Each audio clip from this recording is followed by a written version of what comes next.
Carlos III, más y más circunstancia.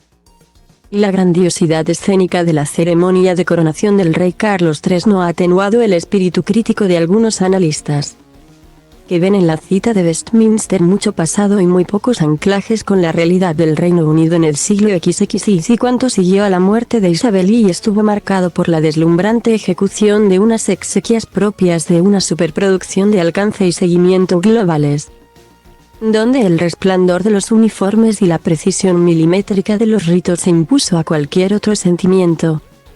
La coronación del sucesor permite aquilatar hasta qué punto los usos y el código de señales de la monarquía británica han cambiado o son sustancialmente los mismos a los que se ajustó la coronación de la joven Isabel hace 70 años. Pocas veces, ante un episodio tan orientado a deslumbrar al auditorio, se ha emitido una opinión tan poco complaciente como la del respetado analista Martin Catley en las páginas del diario progresista británico The Guardian. Alude el articulista a la naturaleza religiosa de la ceremonia, al vínculo entre la monarquía, el cristianismo y los ciudadanos, como si hoy, al igual que en el pasado, la religión fuese un ingrediente básico y distintivo de la sociedad británica.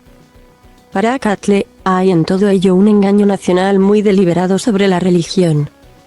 Y añade, de alguna manera, el engaño se esconde a plena vista, sin llamar la atención. La especulación previa a la coronación se ha centrado en cambio en cosas más triviales, Camilla, Harry, Meghan, o en la popularidad general de la monarquía en la era posterior a Isabel.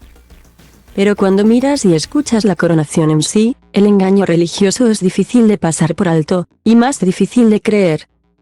Bien es cierto que Palacio ha querido significar en los días previos los ingredientes multiconfesionales incorporados a la ceremonia. Pero finalmente el factor dominante de la coronación es la exaltación religiosa de la figura del soberano. Su condición de cabeza de la Iglesia anglicana, fundada por Enrique VIII hace 5 siglos. El resultado es muy conservador. No se ha hecho ninguna concesión significativa a las sugerencias de que el ritual de coronación debería diluirse, reformularse o incluso abandonarse. Es un error tonto y revelador, escribe Catley. No es este el único analista que discute la oportunidad y el perfil de los fastos de Westminster. Si él deduce del guión seguido en la abadía que se trata de un programa arraigado en ideales religiosos y feudales obsoletos. Otros recuerdan que la coronación de Isabel I en 1953 también se quiso ver como el inicio de una nueva era. Aunque finalmente la reina hubo de ponerse al día muchos años después en medio de las intrigas familiares, las aventuras galantes y los escándalos que dañaron el prestigio de la monarquía y la imagen de los Windsor. El hecho es que el aprecio por la monarquía es minoritario entre los ciudadanos en la franja de edad entre los 18 y los 34 años. Y es aún más pequeño entre el grueso de la población inmigrante, con raíces culturales en África y Asia, mayoritaria en muchos suburbios y que experimenta en carne propia el fracaso del multiculturalismo cada comunidad en su gueto, con el mestizaje en mínimos, más allá o más acá de los dorados de las carrozas. El desfile de los soldados y las voces de mando, en el ritual de Westminster se compendia cuanto de añejo y lejano representa a la monarquía, representada ahora por un rey que está muy lejos de tener la popularidad de su madre y que con harta frecuencia aparece como un personaje lejano, encerrado en sí mismo. ¿Acaso se ajuste poco a la realidad esa impresión, abonada durante años por el insólito trato que dispensó a la princesa Diana y su trágico final? Pero desde luego la alimentará en grado sumo la pompa y la circunstancia de la coronación. El hecho de que alguien con una fortuna que supera los 600 millones de euros, que no paga el impuesto de sociedades y el de sucesiones, cargue al presupuesto del Estado los gastos de una jornada más propia de un capítulo de una teleserie que de un relevo en el trono de un país zarandeado por la crisis económica. Algo chirría en el boato hasta hacerlo poco menos que injustificable, salvo que tal justificación sea la necesidad de subrayar la excepcionalidad de la monarquía británica. Atractivo turístico de primer orden, promotora de un merchandising permanente y muy próspero.